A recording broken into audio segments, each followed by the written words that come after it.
अच्छा जी,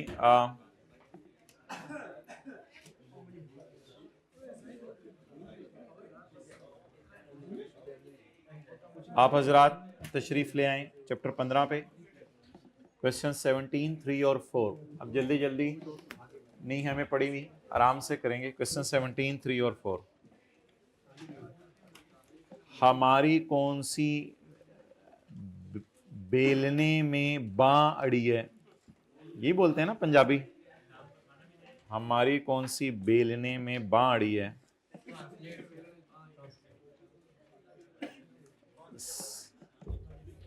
वैसे भी पंजाबी लोग कहते हैं काली अगे टोए।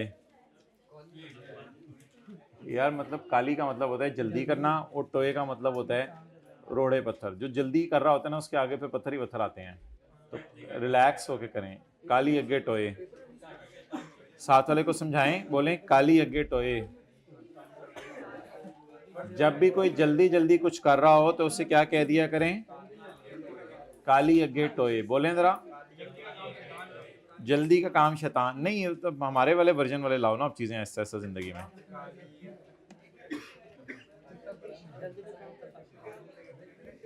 ये भाई किए क्वेश्चन नंबर 31, जरा निकालें पेज 370, पेज 370 काटें। ये किया क्वेश्चन, नहीं किया? अच्छा माय डियर, अगर वेल्थ स्टेटमेंट और वेल्थ रिकॉन्सिलिएशन स्टेटमेंट का सवाल थ्योरी में आ गया तो क्या आपको पता है वेल्थ रिकॉन्सिलिएशन स्टेटमेंट में ओपनिंग वेल्थ आती है और इसके अलावा इनफ्लोज, हालांकि ये इनफ्लोज नहीं होते, आपको पता है ये इनकम्स होती हैं, और आउटफ्लोज। और वेल्थ स्टेटमेंट में एसेट्स और लायबिलिटियां आती हैं। क्या आपको ये पता है? अच्छा, उसने इस साल 6 लाख लोन वापस किया है, जो कि असल में 10 लाख का लिया हुआ था। लिया पता नहीं कब था, और लोन लिया था 2000, हाँ लिया, बता दिया 2020 में लिया हुआ लोन। तो बताएं जी लोन वापस करने की एंट्री, लोन डेबिट और कैश क्रेडिट, डन। अच्छा, पेज नंबर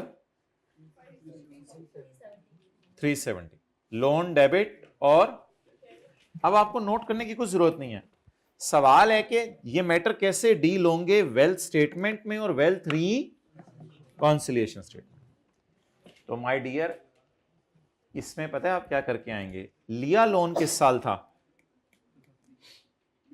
हमारे साल या पिछले साल? कितना कितना पेड 6 लाख अगेंस्ट 1 मिलियन, तो इधर कितना आ गया 1000, तो जवाब 400। अब मेरे सवाल का जवाब दीजिएगा कि वेल्थ स्टेटमेंट और वेल्थ रिकॉन्सिलिएशन स्टेटमेंट में कैसे जाएगा। मैं आपको बताता हूं, थ्योरी का सवाल आया है, बनाना तो बड़ा आसान है। थ्योरी का सवाल आप ऐसे लिख के आएंगे, it will not hit wealth reconciliation statement, या it will have no effect on wealth reconciliation statement. However in wealth statement a repayment of 600 will be shown and the loan will appear in wealth statement at 400. Further, a decrease in cash will be shown for rupees 600. समझ आ गया? कोई confusion बताएं? आ गया समझ? आसान है ना? इसको आगे चलाते हैं, आगे चलाते हैं, नोट करने की कोई जरूरत नहीं, इसको आगे चलाते हैं। ड्यूरिंग 2021 में, हमारे साल, ही सोल्ड हिज जाती car, he sold his for 1876 जी। कैश कितना आया? 1876। खरीदी कितने की थी? 17 लाख की। गेन यार बड़े हो गए, बताएं। 176। अच्छा, आप बताएं ये कैश में कितना जाएगा? 18। इनकम कितनी आई गाड़ी बेच के? और कार किताबों में अब नजर नहीं आएगी। तो इंग्लिश का फिक्रा कैसे लिख के आएंगे? In wealth reconciliation it will be shown as an inflow of 176। However, in wealth statement, cash will be increased by 18 and car will not appear, क्योंकि कार सेल हो गई है ना। कुछ समझ आ गई? नहीं, बनाने की बिल्कुल जरूरत नहीं है, ये तो मैं एक तरह की वर्किंग कर रहा हूँ और आसान सवाल है ना, समझ आ रहा है ना।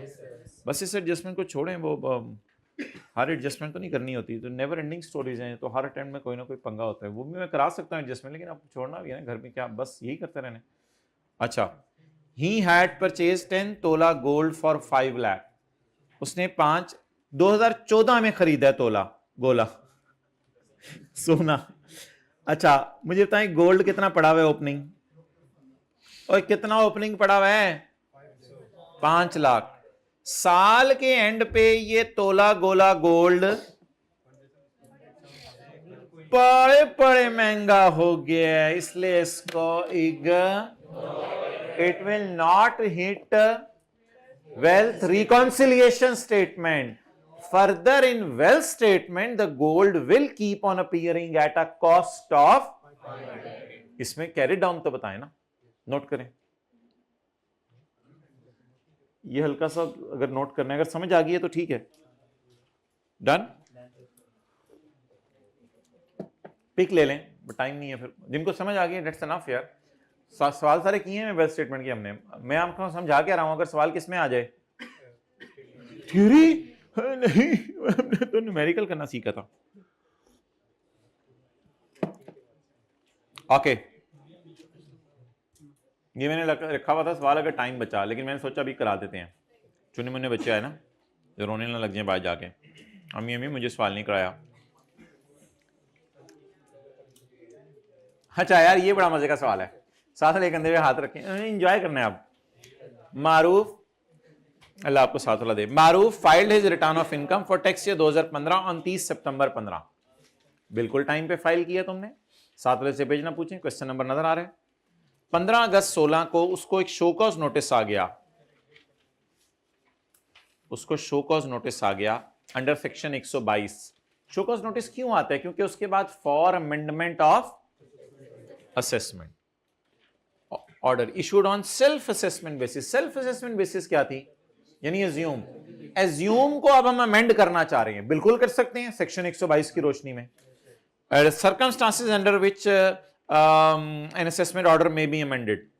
बताएं circumstances under which an assessment order में be amended.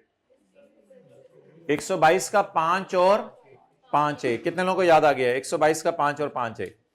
Prejudicial to interest of revenue, और दूसरा total income is under assessed. पता कैसे चला क्या सवाल आया है? Circum under which an assessment order may be amended. अगर बेस्ट जजमेंट को अमेंड करना है तो भी यही सर्कमस्टांसेस हैं, अगर एज्यूम्ड को अमेंड करना है वो सिचुएशंस बताएं जब कमिश्नर रुक जाएगा अमेंडमेंट करने से ओरिजिनल असेसमेंट ऑर्डर की। ये कोई माई का अच्छा बच्चा, सॉरी यार वेरी सॉरी, ये कोई अच्छा बच्चा हाथ खड़ा करके जवाब बताए, कमिश्नर कब रुक जाएगा amending the original assessment order? हाथ खड़ा करके, हाथ खड़ा करके। एक्सलेंट। आफ्टर 5 years नहीं कर सकता। टाइम लिमिट पूछी थी पुत्र, 122 का 2 ही पूछा, लेकिन पूछा ऐसे पुट्ठे तरीके से है कि इधर की दिखा के उधर की लगाई है।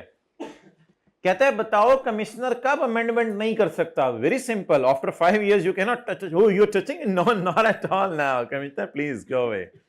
You can amend the assessment order within 5 years from the end of the financial year in which the assumed order. After that, you are barred. आपको रोक दिया, बखियों में दर्द होने लगी, पता नहीं क्या। अच्छा, तो यू आर बार्ड, आपको रोक दिया गया, तो इसलिए अब आप नहीं कर सकते। और भी बताएं, और भी बताएं कब अमेंडमेंट ऑफ असेसमेंट नहीं कर। हाथ खड़ो, हाथ खड़ा करके, मैं कुछ नहीं कहना, हाथ खड़ा करके जी। नहीं नहीं नहीं नहीं, वो कुछ और था अपील फाइल करने, वो ये था कमिश्नर अपने छोटे के ऑर्डर को रिवाइज कर रहे हैं। ये सवाल है कि कमिश्नर असेसमेंट ऑर्डर अमेंड कब नहीं कर सकता। इसका एक छोटा सा जवाब और भी दे सकते थे, सिचुएशंस पूछी है ना, जब तक शो कॉज नोटिस इशू ना कर दे। हाँ अच्छा अच्छा अच्छा, yes he stopped by law, you cannot issue the amended assessment order unless you issue a show cause notice issue के बगैर नहीं कर सकते। बल्कि उसकी लैंग्वेज बड़ी इतनी सख्त है, सेक्शन 122 का 9, ये दो जवाब देके आने थे, 122 का 2 और 122 का 9।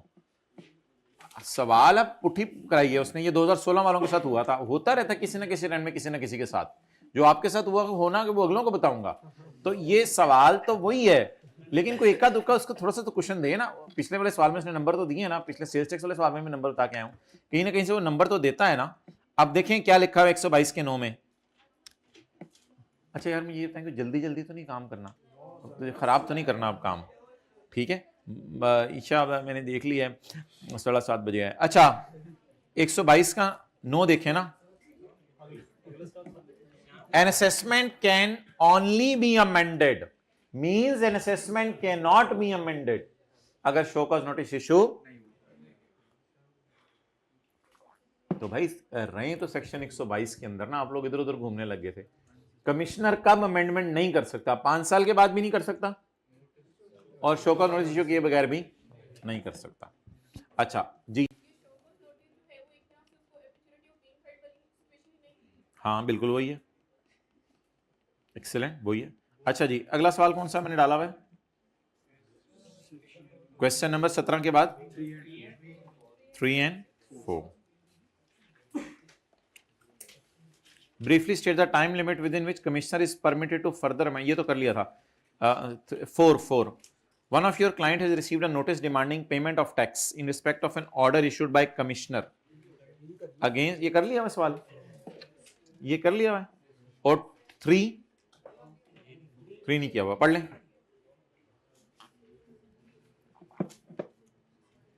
यार एक सेक्शन है, उस सेक्शन का नाम है, आखिरी दिन पढ़ाया था, assessment giving effect to an order. ये भी असेसमेंट ऑर्डर है।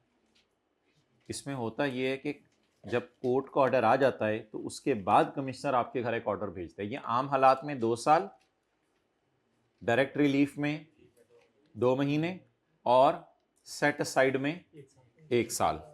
What are the time limits within which commissioner is required to pass an order to give effect to decision of appellate tribunal? Appellate tribunal का फैसला आ गया है, उसके बाद commissioner ने कब ऑर्डर इश्यू करने, अगर सेट असाइड हो जाए। जाके ढूंढे जरा,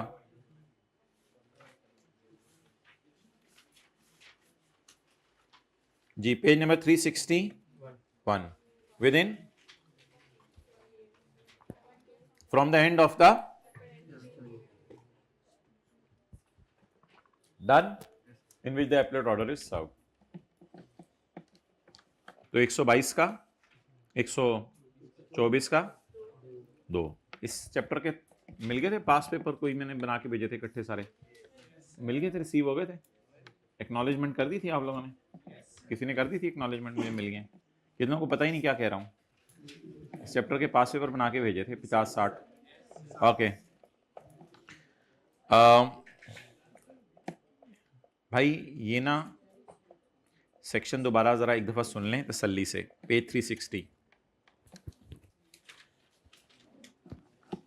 इस सेक्शन का नाम है अपील इफेक्ट ऑर्डर या assessment giving effect to an order. इस सेक्शन का मतलब ये है कि जब कभी कोर्ट का फैसला आ जाए ना, किसी भी कोर्ट का, तो कमिश्नर को भी चाहिए कि कोर्ट का फैसला मान ले। अगर वो आगे जा रहा है फिर अलग बात है, कमिश्नर को भी चाहिए कोर्ट का फैसला मान ले। जब वो कोर्ट का फैसला मान ले तो फिर कमिश्नर 2 साल के अंदर उससे बता दे यार कोर्ट ने जो कहा था मैं भी वही मानता हूं, लेकिन लिख के भेजे। इसका नाम भी असेसमेंट ऑर्डर, लेकिन इसका नाम है असेसमेंट गिविंग इफेक्ट। लेकिन अगर सेट असाइड करना है और काम दोबारा करना है फिर 1 साल में, और अगर डायरेक्ट रिलीफ देना जल्दी फायदा तो वो 2 महीने में। अच्छा, तो ये जो सवाल था उसके फाइनेंशियल ईयर के एंड से 1 साल आपने आगे गिनना था। ये वाला कॉन्सेप्ट ना सेल्स टैक्स में भी है, जो आज मैंने यहां डाला हुआ है, सेल्स टैक्स में सेक्शन 11B 520 सफे पे, ये वाला कॉन्सेप्ट सेल्स टैक्स में। ये तो हमारे हो गए ना क्वेश्चन सारे। तो ये वाला कॉन्सेप्ट सेल्स टैक्स में भी है, लेकिन ये एज इट उसने कॉपी पेस्ट किया हुआ है सेल्स टैक्स में, कोई और चीज नहीं है उसमें भाई। ना ना ना ना my dear, try to be professional.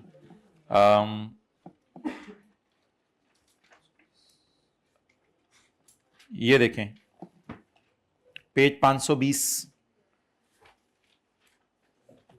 For issuing an assessment order after any order made by commissioner appeal appellate tribunal high court the provision section 124 of income tax shall apply mutatis mutandis. उसी तरह मुटेटस मुटेंडस का क्या मतलब है? उसी तरह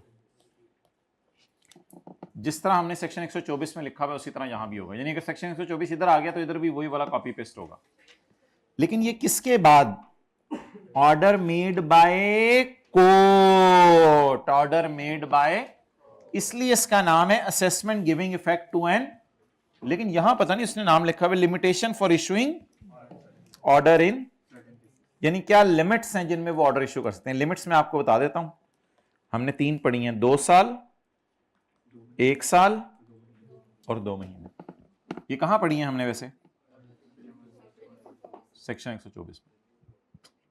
और chapter 16 भी आप रिवाइज करेंगे ना, उसमें भी कई दफा लफ्ज आएगा, सेक्शन 121, 22, वो तो अब आपको वैसे ही समझ आ जाएगा इंशाल्लाह। अच्छा,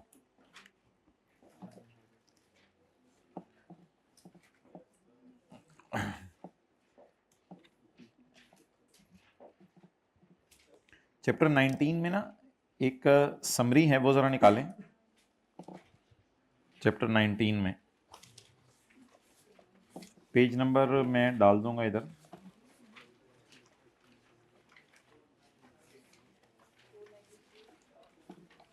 देख ली होगी आप लोगों ने। नहीं, बाकी समरीज को इतनी खास नहीं, ये वाली समरीज 498, 499,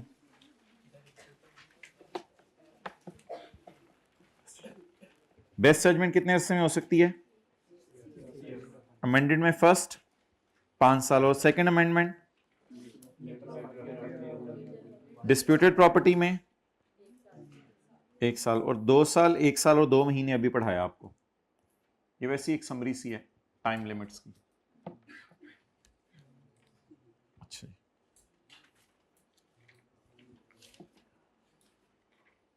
इसको छोड़ दें, काट दें, ये आप लोगों ने उधर पढ़ा हुआ है, बस के छोड़ें, बस काटना क्या है, बस पेज 499 यहां लिख लें, पेज 499। नहीं नहीं, बस 498 पढ़िएगा ही ना, मैंने कहा ही नहीं पढ़ने को। पेज 499 किधर है?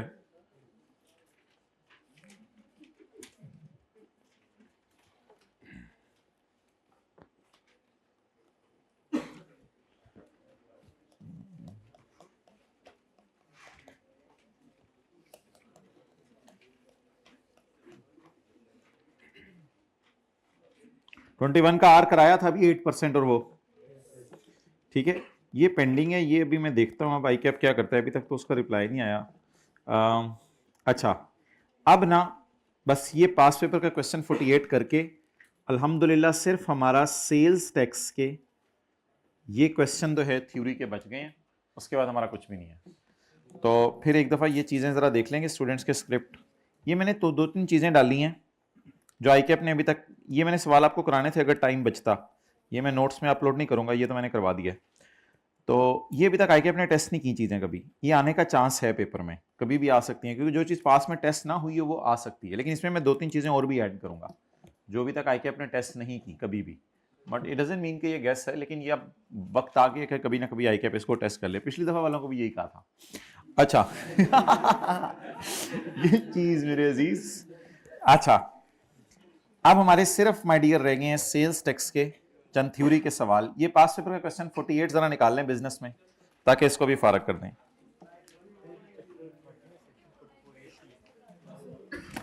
बस क्या हो गई है, बस तो माय डियर मेरी नहीं हुई तो बस आपकी कैसे हो सकती है माय डियर? हाँ कर लिया है, देख लो, मुझे मेरी जान निकालेगा तू। पेज नंबर 175 यार, वो नहीं किया हुआ, मेरी जान तो ना ले, मुझे तूने मरवा दिया है। कौन सा चैप्टर है वो? 13। मैंने शुक्र है हुआ वह। अच्छा कौन सा है भाई चैप्टर चल रहा? 8। और यार पता है आपको ये स्पेकुलेशन है या नॉन स्पेकुलेशन है, क्या है? Hussain is engaged in the business of cashew nuts processing. On 31 July 2022, he entered into a 6-month forward contract. ये for the purchase of raw material used in business to safeguard against loss due to future price fluctuation. आप बता दें ये speculation है या non speculation? He took the delivery of raw material and settled the contract by making the, on maturity date he took the delivery of raw material and settled the contract by making due payment. अच्छा, took the delivery of raw material बात को फिलहाल ignore करें। on maturity of forward contract, असल में ये took the delivery नहीं होती, ये took the delivery एक तरफ से होती है, दूसरी तरफ से कैंसिल हो रही होती है। मैंने आपको बताया था ये बोंगी इसने मारी है, डायरेक्ट पेमेंट ही हो रही होती है। तो बता दें पेमेंट करने वाला हारता है या जीतता है? हारता है। तो हम ये बताएंगे as this is done to safeguard against, therefore it is an exception to speculation, therefore this gain is not a, this loss is not a, but it is a non speculation. तो बस ये बता के आना, deduction allow होगा, non speculation का loss. अच्छा, तो बस आपने ये देखो, और अगर ऐसी कोई लाइन ना लिखी हो to guard against loss through future price fluctuation, फिर स्पेकुलेशन।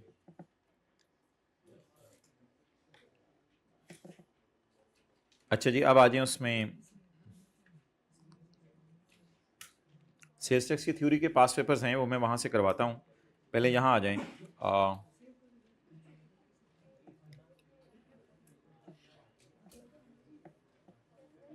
ये page number 21,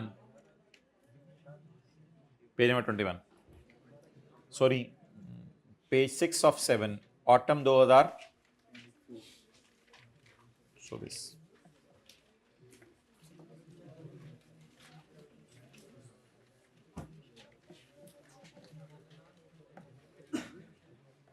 question 7 autumn 24। Asimir planned to start a manufacturing business and obtain sales tax registration in March 2024. Page 6 of 7, autumn 2000, question 7 autumn 24। भाई registration कब लिए इसने? March 24 में। Due to unfortunate circumstances he was unable to start his business शुरू नहीं कर सका। कौन सा पेज? डिस्कशन ऑफ 2 अटेम्प्ट्स जहां होती है वहां 7 ऑटम 2024 का। अच्छा, consequently no sales tax return were filed from March to August. मार्च से अगस्त रिटर्न जमा नहीं कराई। मार्च, अप्रैल, मई, जून, जुलाई, अगस्त, 6 महीने से इसने रिटर्न जमा नहीं कराई। कुछ ज़हन में अगर आ जाए तो ठीक है, नहीं तो बस फिर as he did not engage in any taxable activity. Whether there is a requirement to file sales tax return, क्या इसने रिटर्न जमा करवानी है या इसने रिटर्न नहीं जमा करवानी? ये मैंने आपको पेज 526 पे पढ़ाया था। In case no sales tax is payable he shall file a nil return without depositing any tax. तो आप अगर अपने आप को रजिस्टर करवा चुके हो तो आप अपने आप को क्या करवाओ? रिटर्न जमा करवाओ। Done. So yes, he is required to file a nil return of income because he is a registered person under the sales tax. बाकी इसका सोल्यूशन मैंने आपको पीडीएफ भेज दी हुई है, अल्लाह का शुक्र है। अच्छा, and consequences if any for non filing of such return, return जमा ना कराने के कॉन्सिक्वेंसेज क्या हैं? और अगला सवाल है अब कमिश्नर को क्या पावर अवेलेबल है? अच्छा, ये रिटर्न जमा ना कराने के कॉन्सिक्वेंसेज है ना, ये अब आई कैप ने क्योंकि सवाल डाल दिया था तो उसको फिर सोल्यूशन अपनी तरफ से डालना पड़ा। उसने कहा रिटर्न इसने जमा नहीं कराई इसलिए इसको पेनल्टी देनी पड़ेगी। हालांकि रिटर्न ना जमा कराने पे जो पेनल्टीज देना है वो हमारे कोई सिलेबस में कहीं नहीं है, हमारे सिलेबस में कहीं नहीं है, ठीक है। अब इस तरह का कोई जवाब अगर ढूंढने पूरी किताब में, वो खींचतान के हो सकते हैं। If a person fails to file a return, तो commissioner after show cause notice should make a best judgment assessment, तो बेस्ट जजमेंट असेसमेंट कर सकते हैं, लेकिन वो इसमें पावर्स में डाला है तो ज्यादा बेहतर है। Power of commissioner in above scenario, तो वो पावर्स में डाल के आए तो ज्यादा बेहतर है। ये वाला प्रोविजन बिल्कुल लिख के आ सकते हैं पावर्स के अंदर। कमिश्नर को क्या पावर है, वो क्या नहीं कर रहा बताएं, रिटर्न जमा। तो जवाब पहली लाइन पढ़ें, if a person fails to file a after notice, sorry notice तो आया नहीं, तो ये तो लगा नहीं सकते, ये किसके बाद करना था, यानी कि उसने रिटर्न जमा नहीं कराई, उसने नोटिस भेज दिया। उधर भी तो यही होता था इनकम टैक्स में, और फिर भी इसने रिटर्न जमा, तो बस ये भी नहीं है, इसको भी फारक करें। कहीं कहीं देखें, ढूंढने की कोशिश करें, मैंने तो नहीं ढूंढा घर में कहीं उसने वो अलग है, वो पावर्स ऑफ कमिश्नर है, वो फिर मैं आने लगा हूं उस तरफ, मैं उस तरफ आने लगा हूं। फिलहाल मुझे कहीं ढूंढ के बताएं, हमने पढ़ा, कहीं पढ़ा हो, if a person fails to file a return, अगर एक बंदा रिटर्न फाइल ना कर सके, नहीं कहीं कहीं मिला तो देख लीजिएगा, फिर लिखाइएगा। एक ये था कि ही पेज टेस्ट less than indicated return, again ये वो सजा नहीं है। तो आई कैप ने, अब मैं अगेन बता रहा हूं, इसका जवाब कोई बन नहीं रहा था, इसलिए आई कैप ने इसका जवाब लिखे कि ही विल हैव टू पे द पेनल्टी। पेनल्टी तो है, लेकिन वो पेनल्टीज के सेक्शन हमारे सिलेबस में नहीं है, वो सेक्शन 33 से मेरे ख्याल से आगे हैं, वो सेक्शन हमारे सिलेबस में नहीं है। अच्छा, इतनी सी बात ये हो गई। बट माय क्वेश्चन इज के no sales tax return were filed from March to August, power of commissioner in above scenario। भाई रजिस्ट्रेशन सस्पेंड ना करें मेरे ख्याल से, क्योंकि बेचारा कोई जुर्म नहीं कर रहा। रजिस्ट्रेशन सस्पेंड कब होती थी, where a person is issued a fake invoice, default या फ्रॉड या इस किस्म की एक्टिविटी, फिर सस्पेंड होती थी। ये 6 महीने वाली बात कहीं और भी लिखी हुई है। ये उसका अच्छा सवाल था, पावर ऑफ कमिश्नर ढूंढने की कोशिश करें।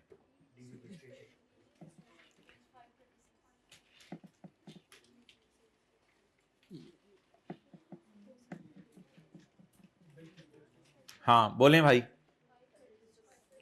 536, every registered person who fails to file return for 6 consecutive है, हमारे सवाल में consecutive है, 6 consecutive months shall apply to commissioner for registration। नहीं, ये लिखने की जरूरत नहीं, बल्कि the commissioner on his own initiative। अब इसने तो अप्लाई नहीं किया, the commissioner on his may issue order of, it is the power of commissioner, it is the power of commissioner, है कि नहीं ये पावर। लेकिन 6 कंसेक्यूटिव मंथ इसके लिए पूरे ना जरूरी हैं, वो हो गए थे पूरे, सवाल बड़ा तेज था, उसने बताया नहीं, 6 कंसेक्यूटिव मंथ्स पूरे हो गए हैं, तो that's why he will cancel your registration within the letter of भी लिख के आ सकते हैं, कि अपने सोल्यूशन में नहीं लिखा हुआ, लेकिन ये जरूर लिख के आइएगा कि the person will be deregistered after notice and the liabilities before deregistration shall be payable, वो अभी भी पेएबल है। कुछ ना कुछ लाइनें लिख के आइएगा ताकि 1-2 नंबर जरा पूरे हो जाए। तो अच्छा, अब जरा ओवरऑल इस सवाल को देखें, नहीं टोटल पेपर को अगर मैं देखूं, तो क्या ये पेपर था इस काबिल के इसमें जो है वो कोई बच्चा पास हो जाता। तो बेसिक सैलरी है, उसमें अलाउंस है, एम्प्लॉयर ने एम्प्लॉय को गाड़ी दी हुई है, उसके बाद एक डिडक्शन कर रहा है, एम्प्लॉय शेयर स्कीम की एडजस्टमेंट है, प्रोडक्शन मैनेजर पेंशन तो यार आसान, ज़कात माइनस करनी थी। ये वाला कॉन्सेप्ट अल्हम्दुलिल्लाह आपको मैंने आखिरी क्लासों में कराया था, लेकिन पिछली दफ़ा वालों को भी आखिरी क्लासों में ही कराया था। ये वाला कॉन्सेप्ट था, हो well statement, very easy, it was very easy, well statement. उसके बाद ये तो मैंने आपको बता दिया, एडजस्टमेंट आउट ऑफ सिलेबस आईकेएम ने भी मान लिया था। बाकी एक्सपोर्ट की है मशीन, तो एक्सपोर्ट आपको पता है एक्सपोर्ट एसेट्स का क्या करना होता है। अच्छा, उसके बाद इंश्योरेंस क्लेम आया है चीज़ों का, उसके बाद पैरट बेचा है, फिर आपने ये कुछ शेयर्स बेचे हैं गवर्नमेंट जो ओन कर रही है। उसके बाद ये तो आसान सा सवाल था, मैंने आपको शुरू वाली क्लासों में डाला था प्रॉपर्टी का, वो इनकम प्रॉपर्टी वाला सवाल, और मेजॉरिटी बच्चों ने सही कर लिया था, बट अगेन इसमें भी मार्क्स आ सकते हैं। अच्छा आगे चलें, ये आपको भी पार्ट बी में एक दिन कराया था, सेल में एडवांस पड़ा हुआ है, क्लोजिंग स्टॉक का मसला है, अकाउंटिंग डेप्शन उल्टानी है, पेनल्टी उल्टानी है या नहीं उल्टानी देख लीजिएगा, एक्सपेंडिचर है कंप्यूटर सॉफ्टवेयर के ऊपर, रैम्प्स हैं, बाकी पार्टनर को इंटरेस्ट दिया हुआ है, गेन है लैंड के ऊपर, सेल प्रोसीड्स हैं शेयर्स की, स्पेकुलेशन है, लोन है, टैक्स डेप्रिसिएशन है और ये पुराने लॉसेस हैं। जिस तरह का सवाल आज हमने किया है वो सवाल करा के इनको भेजा था, तो ये तो अच्छे मार्क्स गिविंग सवाल था। उसके बाद ये वाला सवाल है, इसमें भी हमने आधे तकरीबन नंबर पूरे करा लिए, लेकिन कुछ ऐसे भी सवाल थे जिसमें ज़्यादा नंबर आ सकते थे। और उसके बाद ये आपका सवाल है जो भी हमने किया है, और ये डेबिट क्रेडिट नोट का सवाल आपको क्लास में कराया था। और इन द एंड ये मार्क्स गिविंग चीज़ें थी, इनडायरेक्ट टैक्सेस के सीधे सीधे मार्क्स थे। और ये, और अगर इससे आप पिछली अटैम्प्ट देखें तो पिछली अटैम्प्ट के अंदर जो है वो जमशेद एंड सुल्ताना वाला सवाल ये आप लोगों ने खुद किया था, ये अल्हम्दुलिल्लाह तकरीबन सबका बहुत अच्छा हो गया था। और जिन जो पढ़ रहे हैं उनसे बात कर रहा हूँ। ये सैलरी का न्यूमेरिकल था, ये भी एक रीजनेबल न्यूमेरिकल था। ये सिंपल रेजिडेंट नॉन रेजिडेंट, ये तो पहला क्राइटेरिया के बेस पे पता चल रहा था रेजिडेंट है या नॉन रेजिडेंट। ये सिंपल सवाल था, जिसने थ्योरी याद की हुई थी हो गया, नहीं याद की हुई थी नहीं हुआ। और ये कुछ चीज़ें बेच रहे हैं आप। और उसके बाद ये एक दो सवाल थे, ये भी क्लास में डिस्कस हुए थे। ये सेक्शन उसका था डीम्ड इनकम वाला, ये सेल्स टैक्स का था, ये भी सेल्स टैक्स का इजी सा सवाल था, ये भी आप लोगों को बताया था। रजिस्ट्रेशन सस्पेंड होने का था, ये बड़ा इजी न्यूमेरिकल आ गया था सेल्स टैक्स का, आप लोगों को टेस्ट में दिया था, टर्म टेस्ट में, शायद टेस्ट में किसी में दिया था। और ये चैप्टर 1 to 3 में से। तो देयर आर मार्क्स गिविंग अल्हम्दुलिल्लाह, बी कॉन्फिडेंट, परेशान नहीं होना, बस हौसला रखना है और जाना है। अच्छा वो निकालें जो सेल्स टैक्स के मैंने अभी आपको पास पेपर्स करवाने हैं। मुझे बता दें सेल्स टैक्स के कौन से पास पेपर मैंने लिखे हुए हैं। भाई ऐसे ना करो ना यार, रिलैक्स रहो, आखिर से शुरू करो। कौन से सवाल मैंने डाले हुए हैं? चलें जी, बिस्मिल्लाहिर्रहमानिर्रहीम। 50 का 3,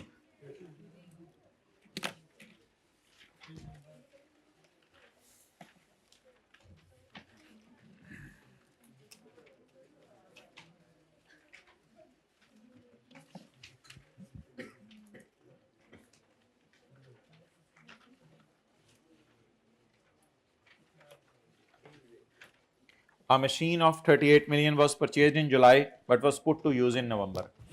अच्छा ये जो put to use वाला सिनेरियो है ना, ये इनकम टैक्स में तो जब से यूज करें तब से डिडक्शन होगी, लेकिन सेल्स टैक्स में ऐसी कोई बात नहीं है। तो इसको किस महीने की परचेज, किताब खोले ना सब, इसको किस महीने की परचेज में डालेंगे? जुलाई की। पेज नंबर कौन सा है? 561। और कौन सा सवाल मैंने लिखा हुआ है? 47 का 2। पहले जरा आए 46 का कौन सा है? 2। अच्छा भाई ये करवा देता हूं। अच्छा ये जो फ्री रिप्लेसमेंट्स होती हैं ना, अच्छा ये 46 जो था ना, इसमें 2 सवाल थे। सेल वाली चीजों के बारे में डिस्कशन करें और इनपुट वाली परचेज वाली चीजों के बारे में डिस्कशन करें। लेकिन जो 47 था उसमें सिर्फ था कि सेल वाली चीजों के बारे में डिस्कशन करें कि वीओएस क्या है, लेकिन उधर परचेज और सेल दोनों चीजें आ रही थी मिक्स, जैसे न्यूमेरिकल्स में आती हैं। याद रखिएगा फ्री रिप्लेसमेंट को आई क्या वारंटी के नाम से टेस्ट करता है, इसको आपने सेल में नहीं डालना, इसको सेल में डला हुआ है तो निकाल देना, डला हुआ है तो निकाल देना, क्योंकि फ्री रिप्लेसमेंट एक तरह की पुरानी चीज आ रही होती है, नीचे जा रही होती है, तो डबल सेल रिकॉर्ड हो जाएगी फिर, तो इसलिए इसको सेल में नहीं डालना होता। तो free replacement of goods is not chargeable to tax, इस तरह की लाइन पेपर में लिख के आया करें। यार that is a bit beautiful adjustment.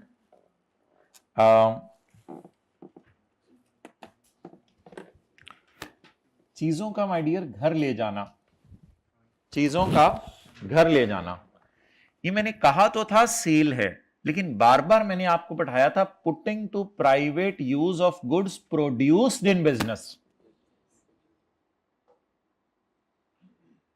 Produce हुई हुई चीजों का घर ले जाना सेल है। मगरिब में जाएंगे इकट्ठे। प्रोड्यूस हुई हुई चीजों का घर ले जाना सेल है। अगर आप परचेज की हुई चीज घर ले जाएं तो वो परचेज डेड होती है, वो सेल में नहीं जाती। जैसे आज के सवाल में शैम्पू थे और शेविंग किट्स थी, पता नहीं क्या, अगर वो आप घर लेके चले जाएं तो मैं कहूंगा परचेज में से भी माइनस कर दें उसको। अगर परचेज में पड़ी है तो परचेज से माइनस कर दें, सेल में ना डालें। लेकिन अगर कोई चीज बनाएं और बना के कहां लेके जाएं, आप घर ले जाएं, एम्प्लॉय घर ले जाए, किसी को आप दे, तो वो जो चीजें जा रही हैं बना के उसे सेल में डालें। लेकिन अगर चीजें खरीद के घर लेके जा रहे हैं तो वो सेक्शन 8 कहता है it is purchase for personal consumption. इसी चला दें, इट इज परचेज फॉर, समझ आई बात? अब जरा पढ़ें taxable goods of 15 lakh were used for internal testing, 40% were procured while remaining 60% were, sorry my dear, it is entirely a different concept. ये कुछ और कॉन्सेप्ट है। मेरे वाला वो कॉन्सेप्ट याद हो गया आपको? ठीक है, मेरे वाला कॉन्सेप्ट याद रहेगा। खुद बनाई हुई चीजों का घर ले जाना सेल, लेकिन कोई चीज आपने खुद बनाई नहीं, रॉ मटेरियल घर लेके चले गए, तो उसकी इनपुट ऐड कर दें। परचेज में पड़ा हुआ तो परचेज में से उसको निकाल दें, सेल में डालने की जरूरत नहीं है। ये कुछ और कॉन्सेप्ट है। ये कॉन्सेप्ट है कि कुछ चीजें इंटरनल टेस्टिंग में यूज हुई हैं, उसमें से 40% चीजें तो मैंने खरीद के इंटरनल टेस्टिंग में यूज की हैं, और 60% चीजें जो हैं खुद बना के इंटरनल टेस्टिंग में यूज की हैं। अब what is internal testing and evaluation? Internal testing ये होती है कि मशीन में चीजें जाने से पहले कोई चीज वगैरह टेस्ट करते हैं कि यार ये चीज हमारे रिक्वायर्ड स्टैंडर्ड्स पे पूरी हो रही है या नहीं हो रही। तो अब मुझे जरा सोच के बताएं, ये इंटरनल टेस्टिंग के लिए चीजें प्रोक्यूर करना, तो 60% तो मेरी परचेज है, जिसको मैं स्ट्रेट अवे क्या कर दूं? डेड कर दूं। क्यों? क्योंकि ये मैं परचेज मशीन या रॉ मटेरियल नहीं कर रहा, ये मैं परचेज कर, ये मशीन नहीं होती। Internal testing and evaluation purpose के लिए कुछ गुड्स हैं जो मैंने खरीदी हैं, तो ये मेरी परचेज नहीं है। लेकिन कुछ चीजें मैंने इंटरनल टेस्टिंग के लिए अपनी फैक्ट्री में बना के अपनी फैक्ट्री को ही बेच दी हैं, तो ये अगर मैं अपनी फैक्ट्री में ना इस्तेमाल करता तो मैं बाहर बेचता। इसलिए इनको कहां डालेंगे? तो putting to business use of goods produced during taxable activity is called as, बोले, own manufactured चीजों को यूज कर लें खुद। जरा बताएं ये डब्बा बना के, ये क्या है? सप्लाई। 40%? हाँ ठीक है ठीक है ठीक है, सॉरी, वो तो ठीक है, वो जरा जल्दी टाइम पे बता दिया करें। 60% of these goods were and used for, इसके लिए आप फिक्रा बताएं क्या लिख के आएंगे पेपर में? Putting to business use of goods produced during taxable activity. और ये ना बाकी जो चीजें हैं मेरे ख्याल से इंटरनल टेस्टिंग के लिए जो कोई फिक्स्ड एसेट टाइप चीजें होंगी, पेचकस ये वो, इसके उनके कोई टेस्टिंग मटेरियल्स होंगे, तो वो फिक्स्ड एसेट हैं जो मशीन और इलेक्ट्रॉनिक कैश रजिस्टर नहीं है, तो उसको बारों बार डेड कर दें 40% को, और 60% को कहां डाल दें? सेल में डाल दें। तो इस किस्म का एक था। अगला सवाल कौन सा डाला हुआ है भाई? मुझे समझ आया नहीं आया? बस इसके लिए फिक्रा लिख के आना है बस। 40% के लिए पुटिंग टू, 60% के लिए पुटिंग टू, बोले ना, putting two of goods produced during taxable is a supply. अच्छा जी, 44 Rapid Associates has been registered under Sales Tax Act since 2014. During the month of June, RA issued fake invoices to one of its customer. Apart from this, RA has never, उसने sales tax को break नहीं किया। Consequences क्या है fake invoice issue करने के? जरा ढूंढें कॉन्सिक्वेंसेस क्या है। कौन बोला है सस्पेंशन? वेल डन भाई। देखें लिखा ही एक जगह हुआ था फेक इनवॉइस इशू करने का, page number 537, where a commissioner is satisfied that registered person has issued a fake invoice. सवाल क्या बताएं? Discuss the consequences. कॉन्सिक्वेंसेस या सिनेरियोस कब कब किया जा सकता है? कॉन्सिक्वेंसेस क्या है? जल्दी बताएं, कॉन्सिक्वेंसेस क्या है? यार कॉन्सिक्वेंसेस ये थे कि आपके बायर और सप्लायर का इनपुट भी डेड किया जा सकता है, आपका इनपुट भी डेड किया जा सकता है, और अगर आप रिस्पॉन्ड ना करें तो फिर आपको ब्लैक लिस्ट भी किया जा सकता है। ये कॉन्सिक्वेंसेस हैं, तो ये लिख के आने थे। कितने मार्क्स हैं? 6। अब इसमें देख आइएगा कौन कौन से पॉइंट लिखे हुए हैं। कॉन्सिक्वेंसेस तो ढूंढने पड़ेंगे ना। ये सिनेरियोज हैं या कॉन्सिक्वेंसेस हैं? ये काम करें तो सस्पेंड होंगे, सस्पेंड हो जाए तो क्या होगा? तो आपका इनपुट डेड, आपके बायर सप्लायर का इनपुट डेड, अगर आप रिस्पॉन्ड ना करें तो आपको ब्लैकलिस्ट कर दिया जाएगा। ये बातें लिख के आनी है। डन? बोले ना? अच्छा, अगला सवाल क्या लिखा हुआ है? 30। अब ये भी वही सवाल है, लेकिन सवाल क्या है? जब कमिश्नर को पता चले कि एक बंदे ने फेक इनवॉइस इशू की है, टैक्स मार दी है, तो वो उस रजिस्ट्रेशन को रोक सकता है। ये तो सवाल में खुद ही बता दिया, मे सस्पेंड। अब तो सोचना भी नहीं पड़ा। Under the C6 state any 4 basis of, basis कौन से लिख के आएंगे? ये ऊपर वाली में से। डन? आगे चलें। Question number 15।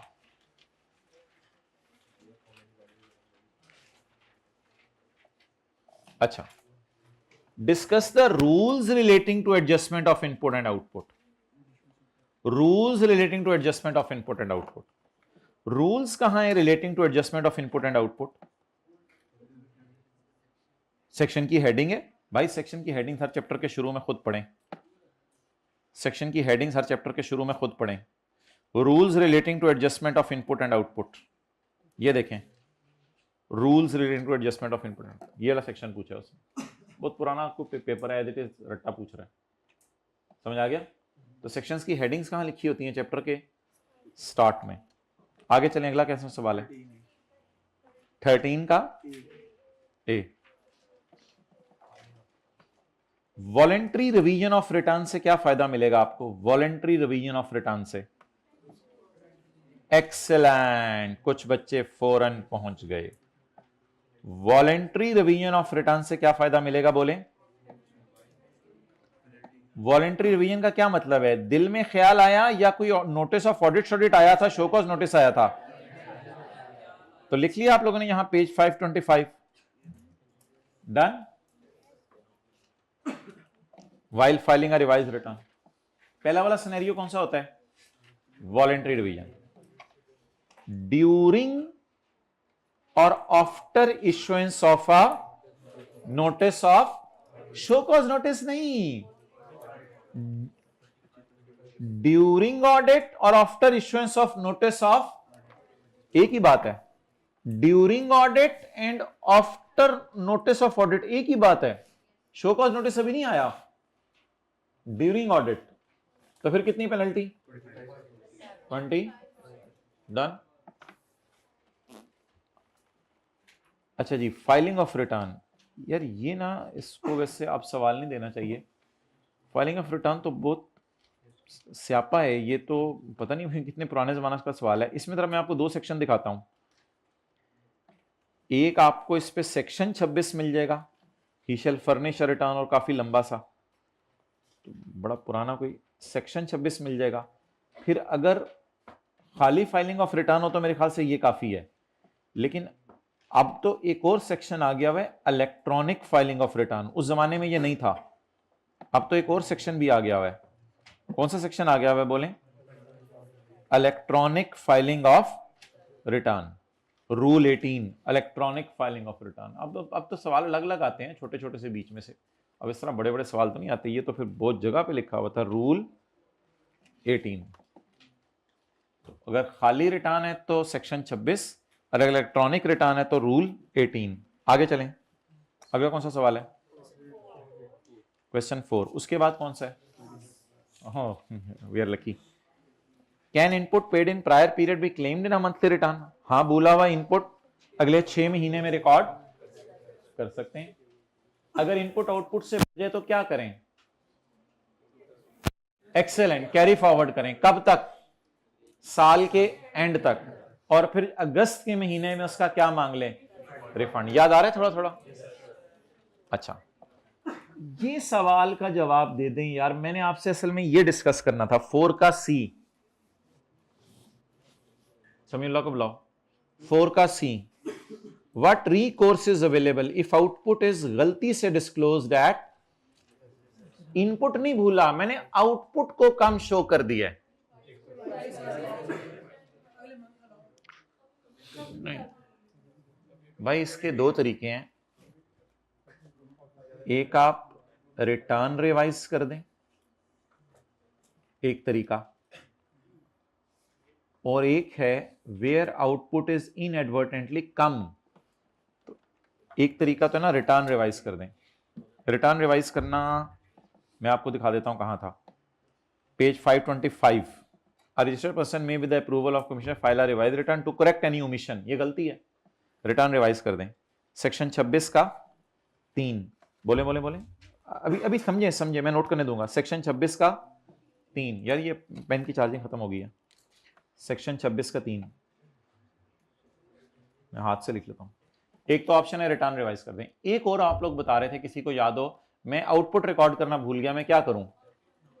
ये गवर्नमेंट को फायदा है, नोट इश्यू करें डेबिट, और जब मर्जी करें, कोई मसला नहीं। इसमें फिर आप रिटर्न रिवाइज नहीं करेंगे, इसमें फिर पुरानी रिटर्न उसी जगह रहेगी, और आप इस एडजस्टमेंट को किसी अगले महीने के रिटर्न में डाल रहे होंगे, जैसे भूला हुआ इनपुट अगले महीने की रिटर्न में डाल देते हैं।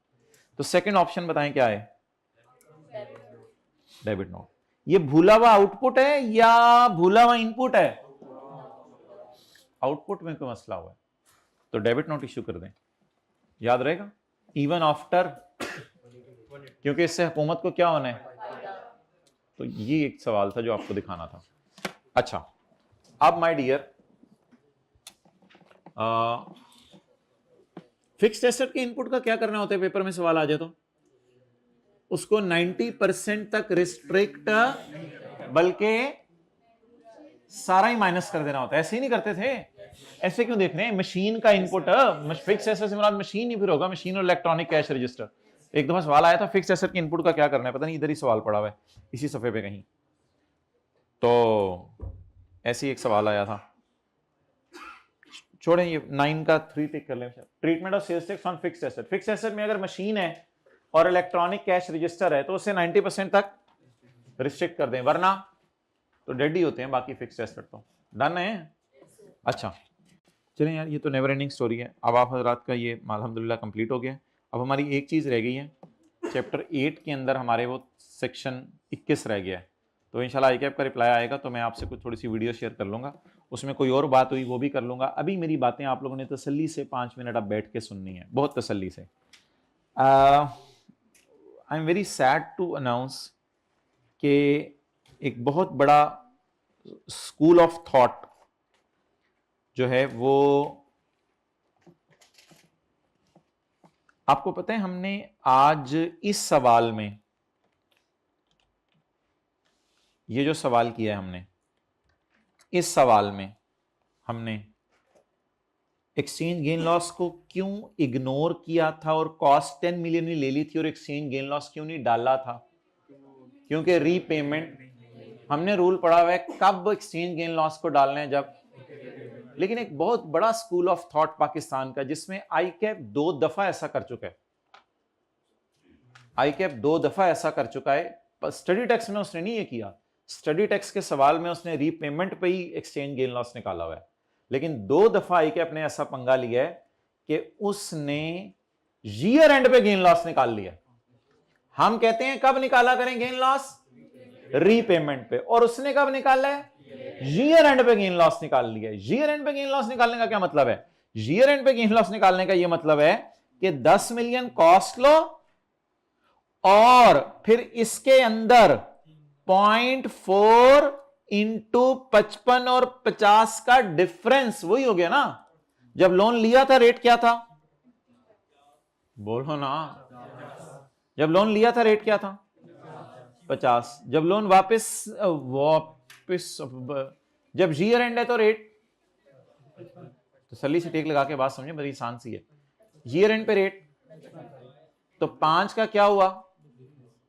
इस नुकसान को एसेट की कॉस्ट में डाल लो, मल्टीप्लाइड बाय पूरा 0.4 मिलियन करके, फिर लोन पे होगा, फिर रीपेमेंट पे नहीं होगा। ईयर एंड पे जितना लोन है उसको वर्सेस वाली कैलकुलेशन से गुजारो, यानी इस कैलकुलेशन से गुजारो।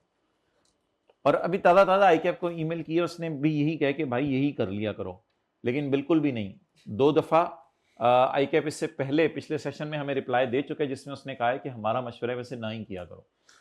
इसलिए हम इस सूरत में नोट दे के आ जाएंगे। तो इसमें आप अगर स्टडी टेक्स्ट का लफ्ज लिख के आना चाहें तो लिख के आ सकते हैं, लेकिन मेरे ख्याल से ऐसा अजीब सा होगा इन line with study text. Study text का एक सवाल और पेज आपको दिखा सकता हूं मैं। In line with study text मैं एक्सचेंज गेन लॉस तभी निकाला करूंगा जब रीपेमेंट हुआ करेगी। I will not calculate at year end, लेकिन ये नोट डाल के आना पड़ेगा। तो in line with study text की जगह आप लोग लिख के आए इस सवाल, बल्कि हर सवाल में एक्सचेंज गेन लॉस के आपने लिख के आना है। क्वेश्चन 2 के अंदर लिख के आए, no exchange gain loss is adjusted in cost of asset because no exchange gain loss note, ये सवाल से शुरू में ही नोट डालाइएगा, no exchange gain loss is adjusted in cost of asset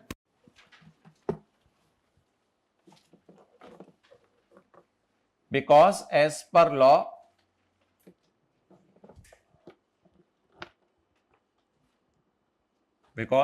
law it is recorded when it will occur. It is recorded when it will occur. It is recorded when it will अकर। मैं इस सवाल के and में note डाल भी आऊंगा, मुझे याद रहा तो डाल दूंगा, मुझे याद करा दीजिएगा आज जब अपलोड करूंगा। It is recorded when it will, बात समझ आ गई? And there is a view that occur means repayment, और लोगों का ये ख्याल है कि अकर का मतलब रीपेमेंट है, कुछ लोग कहते हैं इसका मतलब ईयर एंड है। And there is a view that occur means repayment. लोगों की राय है कि अकर से मुराद क्या होता है? रीपेमेंट होती है। अच्छा, एक दो इसी तरह के और भी चुटकुले हैं, उनका भी मैं आपको कभी नोट लिखवा दूंगा इंशाल्लाह, वो मैं आपको मैसेज कर दूंगा। अच्छा, अब हमारी अल्लाह हाफिज करने लगे हैं जी। ये माय डियर देख लें। एक तो आपने name of person start of numerical पे जरूर लिखा करना है। समीउल्लाह को बुलाओ। Show workings on next page, next page से शुरू किया करें, पहले सफ़े पे सवाल किया करें, और रेफर खुदा के लिए कर दिया करें वर्किंग्स के साथ, ऐसा ना हो कि रेफर भी ना करें।